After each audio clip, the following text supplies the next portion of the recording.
시편 85편의 말씀을 다 같이 한 목소리로 봉독하시겠습니다.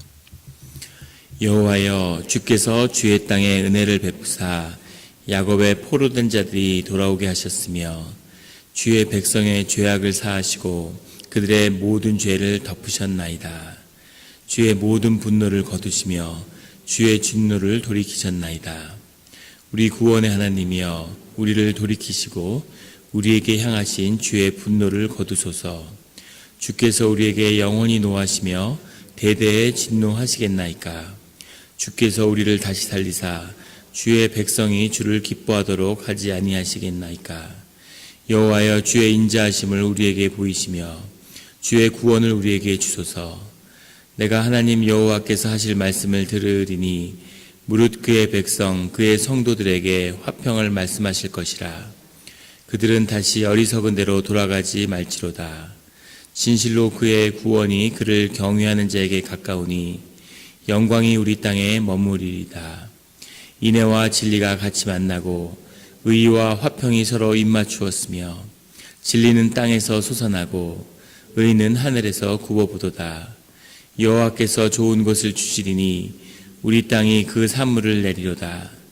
의가 주의 앞에 앞서가며 주의 길을 닦으리로다. 아멘. 말씀을 위해 다 같이 기도하시겠습니다. 하나님 아버지, 감사합니다. 주의 음성을 듣고저 새벽 제단 앞에 모였습니다. 우리 마음의 기도와 묵상이 주님께 연락되기를 원합니다. 감사드리며 예수 그리스도의 이름으로 기도드렸습니다. 아멘. 오늘 시편 85편의 1절의 고백은 여호와여, 주께서 주의 땅에 은혜를 베푸사 야곱의 포로된 자들이 돌아오게 하셨으며 라고 하는 고백으로 시작합니다. 바빌론의 포로로 잡혀갔다가 돌아온 그 뒤에 지어진 그런 시편의 고백임을 기억나게 하는 그런 기도입니다. 어려운 시기를 보내고 노예된 시기를 보내고 거기서 풀려난 그런 감격과 감사가 주님 앞에 있는 그런 시편 기자의 고백입니다. 2절에 가면 주의 백성의 죄악을 사하시고 그들의 모든 죄를 덮으셨나이다. 1절 고백의 은혜를 베푸사라는 말처럼 주님이 이렇게 포로에서 다시 풀어주시고 다시 우리가 삶의 자리에 돌아오게 될 수 있었던 것이 모든 것이 은혜다라고 하는 고백이죠. 우리가 주님 앞에서 정말 주님을 만나기 위해서 주님과 동행하기 위해서 몸부림을 치지만 결국 그 끝에서 주님 우리와 함께 하신 것은 주님의 은혜구나 하는 것을 경험하게 되는 거죠. 그의 죄를 사하시고 그 죄를 사하신다는 그 뜻이 그들의 모든 죄를 덮으셨다고 하는 것과 같다는 것을 시편 기자가 이제 고백하는 거죠. 이 성전에서 드렸던 그런 예배의 시편의 고백을, 기도를 남겼던 그 고백 가운데는 아주 의로운, 사람들이 흔히 말하는 그런 율법을 다 지킨 그런 온전한 삶을 살았을 것입니다. 그럼에도 불구하고 하나님을 만났을 때 그것이 은혜구나, 하나님의 우리 죄를 그냥 덮어주신 것이구나, 그것을 보지 않으시는 거구나 하는 것을 우리가 알게 되는 거죠. 부모가 자녀를 대하는 그 마음을 경험하게 되는 겁니다. 죄악을 사하시고 그들의 모든 죄를 덮으셨나이다. 우리가 죄를 용서받았지만 우리의 죄에 대한 경험과 기억이 없어진 것이 아니죠. 또 우리의 죄의 속성이 우리 몸 가운데 늘 남아 있습니다. 하지만 주님이 그 죄를 그냥 덮어주시는 거죠. 의로워진 것이 아니라 의롭다 하심을 받은 것이라는 것을 우리가 늘 기억해야 합니다. 의롭다고 하시는 이는 주님이시라는 것을, 우리가 의로워진 것이 아니라 주님이 우리를 의롭게 봐주시는 거죠. 그런 은혜의 하나님을 늘 경험하시는 그런 주의 자녀들이 되시기를 예수 그리스도의 이름으로 축원합니다. 3절에 주의 모든 분노를 거두시며 주의 진노를 돌이키셨나이다. 주님이 주님의 진노를 돌이키셨다고 하는, 주님이 분노하실 수 있죠. 하지만 그것을 다시 돌이키시는 때가 기본적으로 사랑이기 때문에 부모가 자식에게 분노할 수 있죠. 하지만 그것을 돌이킬 수 있다고 하는 겁니다. 우리가 주님을 보면서 잊지 말아야 할 것은 주님이 정서적인 감정적인 반응을 우리에게 보이신다는 겁니다. 하늘 높이 계셔서 초연하게 섭리 가운데만 역사하시는 게 아니라 우리와 교제하고 우리 가운데 정서적인 교감을 나누신다는 거죠. 놀라운 일이죠. 그 사실은 우리에게 뭘 보여주냐면 우리가 가진 정서적인 느낌, 심리적인 상태 이런 것이 다 주님의 형상에 따라 우리에게 주어진 것이라는 것을 알 수 있죠. 그런데 우리가 잊지 말아야 할 것은 그 감정을 있는 그대로 누리는 것이 우리가 우리의 자유함을 누리는 그 중요한 비밀에 있다는 겁니다. 근데 우리가 세상을 살면서 늘 우리 감정이나 우리의 정서를 있는 그대로 경험하지 못하도록 막죠. 가족이 막고 사회가 막고 늘 그것을 억압하는 데 우리가 아주 익숙해 있습니다. 얼어붙은 감정이죠. 감정을 있는 그대로 누리는 것이 아니라 우리 그게 들어오면 일단 스톱시키는 거예요. 이 감정을 어떻게 다룰지 따져보는 거예요. 그걸 그냥 얼려놓는 겁니다. 우리 마음 가운데. 그것이 우리 가운데 상처고 수치고 그런 것으로 우리를 괴롭히는 거죠. 우리 삶 가운데 오래 남아있는 그런 쓴뿌리가 사실은 이런 자유하지 못한, 내가 나로서 자유하지 못한 그 말은 사실은 주님 앞에 한 번도 서보지 못한 것이죠. 그래서 우리가 늘 무엇을 갖다 무엇을 어떤 자유하지 못하는, 늘 허전하고 늘 불안하고 그런 삶을 살아가게 되는 겁니다. 주님을 만날 그때까지. 그래서 우리가 기쁨은 기쁜 대로 기뻐 뛰어놀라고, 그렇게 해서 그 시편의 고백에 나오잖아요. 즐거우면 막 뛰어노는 거죠. 특히 우리 한국 분들은, 우리 한국의 가부장적인 가족이 큰 문제고 문화 자체도 그렇죠. 자꾸 감정을 억압하는 데 익숙해 있어요. 그래서 기뻐도 박수 한번 치는 것도 쉽지 않죠. 우리 그 히스패닉 이런 공동체 이런 데 가면 뭐 기쁨이 오고 예배를 드리면 막 복도에 나와서 막 뛰어놀면서 춤을 추는데 저희는 못 그러죠. 못 그럴 뿐 아니라 그걸 보기만 해도 마음이 힘들죠. 늘 그 감정을 억압하는데 우리가 익숙한, 그것을 이겨내는, 정서를, 감정을 있는 그대로 누리는 그것이 주님과 관계에서 우리가 자유해지는 비밀이라는 사실을 우리가 보게 됩니다. 주님이 왜 이렇게 분노하시지? 주님은 분노하시죠. 기뻐하시고 우리에게 그런 모든 희로애락을 우리에게 보여주신다는 겁니다. 주님의 진노를 돌이키셨나이다. 그리고 4절에는 우리 구원의 하나님이 우리를 돌이키시고 우리를 돌이켜달라는 거죠. 우리에게 향하신 주의 분노를 거두소서. 우리 그 3절에 나오는 진노는 에브라라는 것인데 이것은 정말로 화가 난 겁니다. 정말로 하나님의 기분이 많이 상한 거예요. 에브라라는 말은. 그런데 4절에 나오는 분노라는 건 카스라는 건데 이걸 분노라고 해석한 건 좀 문제가 있습니다. 이것은 위에 나오는 에브라하고는 다른 거예요. 주님의 아픔, 분노라기보다는 그런 마음의 그런 애통함 이런 겁니다. 분노는 돌이키신 거죠. 그런데 이제 우리를 돌이키셔서 우리를 삶의 자리에 다시 세우셔서 우리를 생명의 자리에 다시 세우셔서 우리의 삶이 이제 피어나는 거죠. 그래서 우리를 바라보고 있는 주님의 그런 애잔함, 애통함 이런 걸 이제 그만하시게 해 주십시오. 이런 고백인 거죠. 부모가 자식을 보는데 자식이 막 헤매는 거죠. 자기 삶의 자리를 못 잡고. 그런데 결국 그 아이가 자기 삶의 자리를 찾아서 그 아들이 자기 삶의 자리를 찾아서 거기서 일어서야 되는 거죠. 부모가 세워줘도 또 넘어지죠. 부모의 역할에 한계가 있는 거죠. 그래서 세워주기를 바라는데 세워졌는데 그 자식을 늘 바라보는 부모의 그런 그 애틋함 같은 게 있는 거죠. 안타까움 같은 게. 그런 안타까움, 이게 카스입니다. 그래서 그거를 이제 하나님 인에게 그런 걸 그만둘 수 있는 그런 사람의 자리로 우리를 돌이켜 주십시오라고 하는 그런 고백인 거죠. 5절에 주께서 우리에게 영원히 노하시며 대대로 진노하시겠나이까. 그 말은 이제 대대로 진노하시지는 않지 않겠습니까? 라는 그런 고백이죠. 6절에 주께서 우리를 다시 살리사 주의 백성이 주를 기뻐하도록 하지 아니하시겠나이까. 그렇게 하실 거라는 겁니다. 우리를 다시 살리고 주님으로 인해서 우리가 기뻐하는 그런 자리로 인도하실 것입니다. 라는 고백이죠. 7절에 여호와여 주의 인자하심을 우리에게 보이시며 주의 구원을 우리에게 주소서. 인자하심은 본문 헤세드라는 건데 아주 그 핵심적인 그런 단어 중에 하나죠. 성경에 나오는 주님의 인자하심, 주님의 성품입니다. 그 인자하심을 우리에게 보이시고 우리에게 구원이라고 하는 뜻은 굉장히 폭넓은데 우리의 삶의 모든 어려움을 다시 좋은 방향으로 돌이키는 것이 다 구원입니다.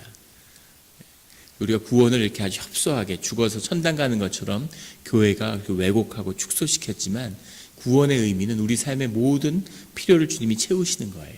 이것이 구원입니다. 구원의 성경이 전하는 그런 본질적인 뜻이죠.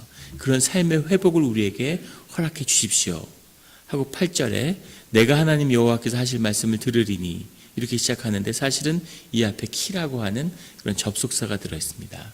왜냐하면 주님이 우리에게 구원을 주소서. 왜냐하면 내가 하나님 여호와께서 하실 말씀을 들을 거기 때문입니다. 이런 말이죠. 내가 앞으로 주님 말씀을 잘 듣겠으니까 주님 우리를 구원하여 주십시오. 이런 고백인 거죠. 무릇 그의 백성 그의 성도들에게 화평을 말씀하실 것이라. 그 가운데 화평이 있어야 함을 주님이 말씀하신다는 거죠. 주님이 위에서 은혜를 베풀고 그 위에 자비하심을 더하는데 그런데 그것을 받기 위해서는 사람들, 주님의 자녀들 가운데 화평을 이뤄내야 된다는 겁니다. 공동체를 이뤄내야 된다는 거죠. 이것이 늘 하늘의 역사와 땅의 역사가 같이 가는 그 섭리고 비밀이죠. 우리가 그냥 막 괴로워하고 견디다 보면 주님이 언젠가 큰 회복을 주시겠지.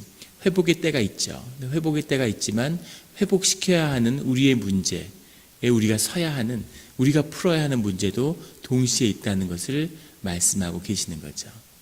하늘에서 주어져야 하는 것이 분명히 있고 은혜로 주어지는 것이지만 동시에 땅에서 우리가 이루어야 할 것이 반드시 있다고 하는 것을, 그것을 기억하는, 그것을 반드시 이루는 우리가 되기를 예수 그리스도의 이름으로 축원합니다.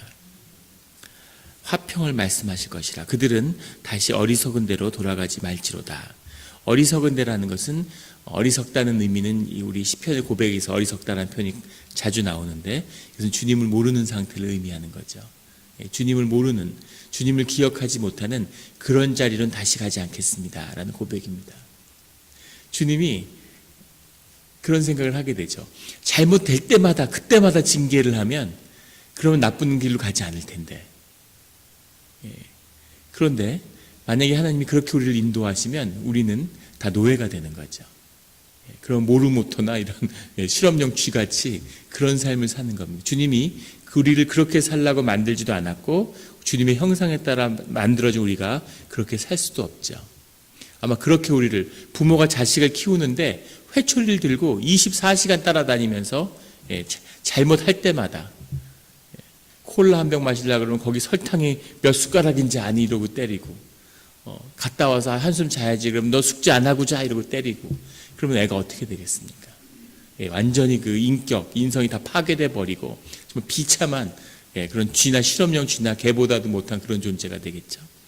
주님이 우리에게 자원하시는 그 심령, 우리 심령이 자라는 걸 바라시기 때문에 우리가 그 자리에 서기를 원하는 거죠. 아이를 공부 안 한다고 계속 할 수 있지만 애가 자라나면 어느 순간에 애가 결국은 공부를 싫어하게 되는 거죠. 자기 주도형 학습을 할 수 있도록 자기가 스스로 찾아서 공부를 하는 그 자리에 서기를 부모가 원하는데 자녀는 그 자리에 서지 않는 거죠. 안타깝지만 결국 기도하면서 기다릴 수밖에 없는 거죠. 하나님이 우리를 대하는 것도 그런 거죠. 하나님의 진노를 오래 참고 기다리시는데 결국 어느 레드라인을 넘으면 주님의 징계가 임하는 겁니다. 그런데 그 레드라인이 오기 전까지 인간은 그것이 은혜고 축복이라고 하면서 먹고 마시는 거죠. 인간의 비극을, 다시는 그런 어리석은 대로 돌아가지 말아라 이렇게 스스로 선포하고 고백하고 있는 겁니다. 9절에 진실로 그의 구원이 그를 경외하는 자에게 가까우니 영광이 우리의 땅에 머무르리로다. 주님의 구원이 주님을 경외하는 자에게 아주 가까이 와 있다는 거죠. 그걸 느끼는 겁니다. 기도하시다 보면 그런 느낌을 느끼실 거예요. 굉장히 가까이 와 있구나. 주님이 가까이 계시구나. 주님 우리에게 큰 축복을 준비하고 계시는데 그게 아주 가까이 와 있구나 하는 걸 느끼는 거죠. 그 영광이 드러났을 때 우리 땅에 머무르라는 거죠. 한순간이 아니라 계속 그 영광이 있게 하여 주십시오. 그 영광을 맛을 봤는데 그 그것이 소멸해 버려서 이제 목마른데 이것이 다시 회복되고 이제는 그 영광을 우리 땅에 머무르게 해주십시오라고 하는 그런 고백입니다. 10절에 인애와 진리와 같이 만나고 의와 화평이 서로 입맞추었으며, 아주 문학적이고 기가 막힌 표현인데, 인애라고 하는 건 위에 7절에 나오는 인자하심과 같은 헤세드입니다. 여기선 이렇게, 저기선 저렇게 이렇게 해석해서 좀 이렇게 왜 해석을 하는지 모르겠는데 예, 같은 헤세드죠. 그런 인자하심과 인애, 그리고 진리라고 해석하는데 진리는 에메트입니다. 우리 시편에 자주 나오는 아주 중요한 단어죠. 주님의 성실하심, 이것도 에메트를 번역한 건데 변치 않는 트러스트 같은 거죠. 예, 진리라고 해석했는데 진리도 괜찮습니다. 우리 가운데 영과 진리로 주님께 예배한다. 우리 삶의 진실 같은 거죠. 우리 삶의 진실과 주님의 그런 인자하신 은혜가 같이 한다는 거죠. 우리가 주님 앞에 진실하게 나가야지 주님이 우리에게 은혜를 더하신다는 겁니다. 이 둘 다 주님의 속성이 주님에게서 나온 거지만 우리의 형상 가운데 담겨진, 우리가 주님과 연합하면서 이루어야 할 뜻인 거죠. 굉장히 심오한 말씀인데, 주님이 우리에게 은혜를 더하시는데 우리가 진리로 주님 앞에 서야 한다는 거죠. 그 진리, 우리의 삶의 진실한 모습, 우리가 예배에 나올 때 주님이 영과 진리로 예배를 드려라 라고 하는, 그래야 주님을 만날 수 있다, 그래야 나를 만날 수 있다 라고 말씀하시는 이 비밀이 바로 이 진리인 거죠. 에메트인 거예요. 우리가 주님 앞에 나올 때 갖춰야 하는 겁니다. 그래서 주님 앞에서는 멋있는 척을 하면 안 되는 거죠. 예. 주님 저는 괜찮습니다. 예. 기도가 자라나야 되는데 기도가 겉자라서 정말 10년 가운데 솔직한 고백을 안 드리고 무슨 선교사들에게 후보 살피고 하나님 나라를 확장시켜 주시고 막 자기 기도가 아닌 기도를 하는 거예요. 내 마음속에는 분노가 가득 차 있는데 그런 분들은 그걸 토해내는, 다윗의 기도를 해서 그걸 배우잖아요. 시편에서. 정말 내 원수, 나에게 이렇게 나쁜 짓을 한 자들의 입을 찢어달라 이런 기도를 드려야 되는 겁니다. 팔을 부러뜨려 달라 이런 기도를. 그 기도가 다 토해진 다음에 내 안에 있는 얼어붙은 나의 정서와 감정을 다 토해낸 다음에 그 다음에 내 밑에서 뭐가 올라오는지를 봐야 하는 거죠. 내 심령이 다 회복된 다음에 그 심령 가운데 주님의 인애를 만나게 되는 거죠. 그 비밀이 이 고백 가운데 있습니다. 의와 화평이 서로 입맞추었으며, 주님의 의가 우리에게 임하는 거죠. 주님의 공의가, 주님은 인자하심과 공의라고 하는 두 개를 갖고 계시죠. 그 두 기둥을. 인자하심을 잃지도 않으시지만 그렇다고 그 의로움, righteousness를 잃지도 않으신다는 겁니다. 정의와 의로움을 반드시 세우시는데 그 의로움을 세우는 것에는 우리 사람들이 그 가운데 화평을 이루어야 한다는 거죠. 사람들이 화평과 코이노니아를 이루면 그 가운데 주님이 올바름이 무엇인지를 분명히 해주신다는 겁니다. 화평이 없는데 의를 세우면 그것은 싸우자는 얘기죠. 갈등밖에 없습니다. 그러면 처음엔 논리와 논리대로 싸우는 것 같지만 결국은 고집과 고집으로 싸우는 거죠. 인간과 인간이 충돌하는 겁니다. 코이노니아를 잃어버린, 그 안에 주님의 사랑을 회복하지 못하는, 그 얼어붙은 감정을 녹여내지 못한 사람들의 가장 특징이 뭐냐면 논리적인 거예요. 세상은 논리 속이기 때문에 논리적이면 좀 샤프하고 멋진 사람같이 그런 식으로 말하는 그게 있죠. 정반대입니다. 논리적이라는 얘기는 뭐냐면 그 사람의 그 심령이 얼어붙고 상해 있다는 뜻이죠. 사실 비참한 겁니다. 그래서 그 안에 은혜가 회복되면, 주님의 사랑이 회복되면 그러면 논리 같은 거는 그냥 녹아버리는 거죠. 그런데 그 화평을 이루어낸 그 자리에 주님이 올바름이 무엇인지, 그 사랑이, 그 사랑 안에 주님의 정이라는 것이 녹아있다는 거죠. 이게 기가 막힌 내용입니다. 그 주님의 사랑 가운데, 은혜 가운데 그 화평을 이뤄내면 늘 바람직하고 올바른 일들, 정의로운 일들이 일어나는 거죠. 그것이 사랑의 속성입니다. 사랑을 오해해서 사랑은 용납하고 사랑은 하지만 그 사랑 가운데 분명히 올바른 뜻이 있다는 것. 이것이 주님의 형상의 깊은 비밀이죠. 인애와 진리가 만나며 의와 화평이 서로 입맞추었으며, 우리 가운데 진리와 화평이 회복되고 인애와 의를 만나는 그런 길들을 가게 되시길 예수 그리스도의 이름으로 축원합니다. 11절에 진리는 땅에서 솟아나고 의는 하늘에서 굽어보도다. 우리의 진실함이라고 하는 것은 땅에서 이루어지는 역사라는 거죠. 그러면 그 의로움이 하늘에서 내려온다는 겁니다. 그것이 같이 만나는 거죠. 그것이 주님의 역사를 이루어가는 길이라는 겁니다. 12절에 여호와께서 좋은 것을 주시리니 우리 땅이 그 산물을 내리로다. 마찬가지죠. 하늘에서 좋은 게 주어지기 때문에 땅에서 좋은 것이 나오는 겁니다. 그래서 늘 주님의 생명의 축복이 부어져야 그 밑에서 귀한 것이 일어나는 거죠. 한국에 그 유학원이 있는데 아이들을 공부시키려고 유학을 보내는데 그런 정상에 있는 수준이 있는 아주 좋은 유학원은 그 계약을 하고 1년씩 계약을 해서 아이들의 유학을 준비하는데 조기 유학 이런 거를 그때 이렇게 1년에 1억을 받는답니다. 그것도 뭐 한 5년 된 얘기니까 지금은 2억 3억 받을지도 모르죠. 그러면은 그 아이의 모든 것을 유학원에서 준비하는 거죠. 그래가지고 애가 뭐 기타를 친다 이러면 그 음악회도 준비하고 거기 나오는 CD도 제작하고 책도 영어 책도 한 3권 출간하고 스펙만 보면 얘는 완벽한 천재인 거죠. 이런 애는 100년에 한 번 날까 말까 하는 그런 애를 만들어 놓는 거죠. 근데 그 애는 사실은 그냥 바보인 거죠. 근데 그런 애를 이제 그렇게 해서 명문 대학에 뭐 하버드나 이런 데 보내는 거죠. 그런데 그렇게 갔는데 아이들이 학교를 못 다니는 거죠. 적응이 되겠습니까? 학교를 따라갈 수가 있겠어요? 그래서 그런 아이비리그 입학한 한국 학생의 절반이 학교를 못 다니고 중퇴한다는 그런 보고가 나와 있죠. 사람들이 막 주물주물해서 무언가를 만들어낼 수 있는 거죠. 그런데 그것으로 생명의 성취가 이루어지지는 않는다는 겁니다. 그렇게 부어도 아이가 되지 않는데 반면에 아버지 어머니가 일찍 돌아가셔서 할아버지가 이발소를 하는데 중국 할아버지인데 그 밑에서 이발소에서 애가 자라는 거예요. 학교 갔다 오면 집에서 이발소 일을 도와야 되는 거죠. 근데 그 아이가 이제 나중에 하버드 대학을 갔는데 하버드에 가서 대단한 게 아니라 그런 상황에서도 공부를 해서 성취할 수 있다는 게 대단한 거죠.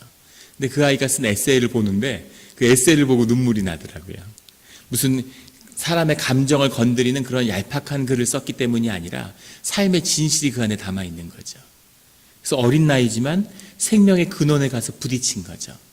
왜냐하면 삶이 진실한 자리에 서 있기 때문입니다. 그것이 삶의 축복이 되는 거죠. 부모가 몇 억짜리 유학원을 더해주는 것이 아이의 삶을 가로막을 수 있는 거죠. 중요한 건 늘 땅의 역사와 하늘의 역사가 만나야 열매가 맺어진다는 겁니다. 농사를 지어도 마찬가지죠. 하늘에서 부어지는 게 있어야 땅의 열매가 올라오는 거죠. 거기다 거름을 아무리 붓고 무슨 일을 해도 농사가 안 되면 안 되는 거죠. 되는 자리는 되는 겁니다. 그것이 하늘의 역사라는 것을. 그래서 늘 우리가 우리의 할 일을 이루면서 주님의 은혜와 자비하심을 구하는 거죠.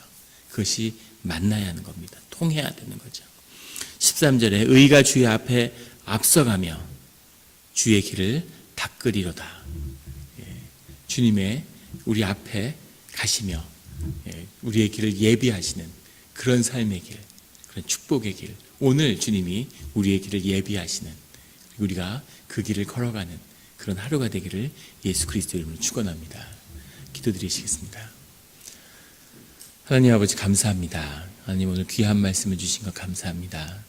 우리가 늘 어리석은 대로 하나님을 자꾸 잊어버리고 하나님의 은혜 가운데 살면서 하나님의 우리의 삶이, 우리가 누리는 평화와 화평이 하나님이 주신 선물임을 잊어버릴 때가 많습니다. 꼭 그것을 잃어버린 다음에야 다시 주님을 기억하는 우리들의 이 어리석음을 주님 아시고 주님 용납하여 주시고 또 회복시켜 주시니 감사합니다. 주님 우리 항상 깨어있게 하시고 우리가 늘 주님의 공의와 인자하심 가운데서 주님의 화평을 누리는 우리가 되게 하여 주시옵소서. 주님은 정의로운 분이시오니 우리 삶 가운데 주님의 사랑 가운데 정의로움을 주님의 뜻을 꼭 이루어 주시옵소서. 하지만 주님 우리가 늘 은혜를 구하며 은혜 없이 살 수 없는 연약한 존재라는 것도 기억하여 주시옵소서. 주님 우리가 오늘 많은 기도의 제목을 가지고 나왔습니다. 그 기도가 작든 크든 우리 삶의 진실이오니 주님 우리의 기도를 들어주시고 우리 삶 가운데 주님을 깊이 만나며 주님과 함께하는 그 삶이 우리 신앙의 길이고 복된 길이며 형통의 길임을 다시 한번 깨닫게 되는 오늘 하루가 되게 하여 주시옵소서. 새 출발을 허락하여 주시옵소서. 감사드리며 예수 그리스도의 이름으로 기도드렸습니다. 아멘.